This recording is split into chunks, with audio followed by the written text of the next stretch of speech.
अस्सलाम वालेकुम नाज़रीन, आज जिस मौजू पर मैं आपसे बात करना चाह रहा हूँ वो है स्वीडन में होने वाला वाक़या। आपने देखा कि स्वीडन के एक शख्स ने ईद वाले दिन कुरान पाक की बेहुरमती की, उसको जलाया और मुसलमानों के जज्बात को मजरूह किया। ये ऐसा वाक़या था जिसने पूरी दुनिया के मुसलमानों के जो जज्बात हैं उनको ना सिर्फ तकलीफ़ पहुँचाई, बल्कि उसकी वजह से पूरी दुनिया में अनरेस्ट पैदा हुआ है। माजी में भी आपने देखा है कि मुख्तलिफ वाक़यात इस तरह से मुख्तलिफ लोग करते रहे। जैसे फ्रांस के अंदर चार्ली हेब्डो मैगज़ीन ने कई बार खाके छापे और उसके ऊपर जो है पूरी दुनिया के अंदर एहतजाज हुआ। तो ये इस तरह के वाक़यात जो हैं वो ख़ास तौर पर मुसलमानों को टारगेट किया जाता है, उनके जज्बात को मजरूह करने के लिए लोग जो हैं इस तरह की हरकतें करते हैं। दूसरी तरफ आप देख रहे हैं कि कुफर और इस्लाम की जो जंग है वो हमेशा से जारी है और ये लोग मुसलमानों को तकलीफ़ देने के लिए मुख्तलिफ हरकत करते रहते हैं, जिसमें से ये सबसे संगीन तरीन वाक़या में से था। आपने देखा कि पाकिस्तान की हुकूमत ने भी इसके ऊपर आज के दिन के ऊपर रखा था कुरान तक़द्दस डे, जिसके ऊपर जुम्मे के बाद पूरे पाकिस्तान के कोने कोने के अंदर एहतजाज हुए और तमाम मुसलमानों ने, पाकिस्तान के तमाम शहरियों ने इकट्ठे होकर के एक कौम होने का सबूत दिया और बताया, पूरी दुनिया को एक मैसेज दिया कि हम ये किसी सूरत भी बर्दाश्त नहीं करेंगे।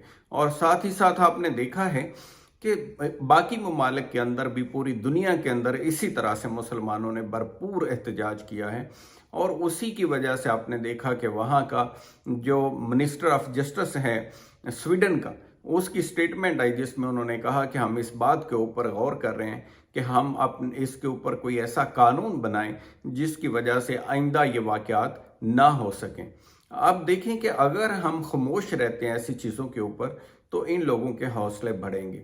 लिहाजा यही वो तरीका था जो मुसलमानों ने भी अडाप्ट किया और पाकिस्तान के शहरियों ने भी अडाप्ट किया और हुकूमती लेवल पे भी इसको, यहाँ तो ये दिन मनाया गया, ज़रूरी है कि अक़वाम मुत्तहिदा में भी इस इशू को उठाया जाए और इसे लेट गो नहीं करना चाहिए। इसके ऊपर सख्त रद्द अमल की ज़रूरत है। जो एक काफ़ी पहले माजी में भी आपने देखा था कि खाकों के मामले के ऊपर बाहर के बहुत सारे अखबारात और मीडिया ने ये इशू लिया था कि जी हम राइट ऑफ एक्सप्रेशन के तहत, राइट ऑफ स्पीच और राइट ऑफ एक्सप्रेशन है लोगों को, शहरियों को, जिसके ऊपर पूरी दुनिया में डिबेट हुई और ये मानना पड़ा उन लोगों को कि ये किसी तरह से राइट ऑफ एक्सप्रेशन या फ्रीडम ऑफ स्पीच के ज़िम्रे में नहीं आता, जहां कोई चाहता है कि वो खुद अपनी आज़ादी के साथ अपने मज़हब के ऊपर अमल कर सके, अपने अकायद के ऊपर अमल कर सके। इसी तरह ज़रूरी है कि बाकी लोगों को भी, बाकी शहरियों को भी इसी तरह से आज़ादी हासिल हो, वो स्वीडन हो, वो फ्रांस हो, वो यूरोप हो, बाकी कंट्रीज़ हो।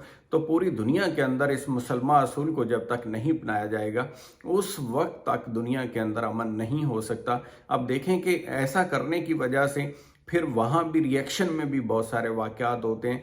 ख़ुद मिनिस्टर ने कहा कि हम अनसेफ फील कर रहे हैं कि इसके बाद हमारे मुल्क में और भी वाक़यात हो सकते हैं, इन वाक़यात का रिएक्शन भी हो सकता है।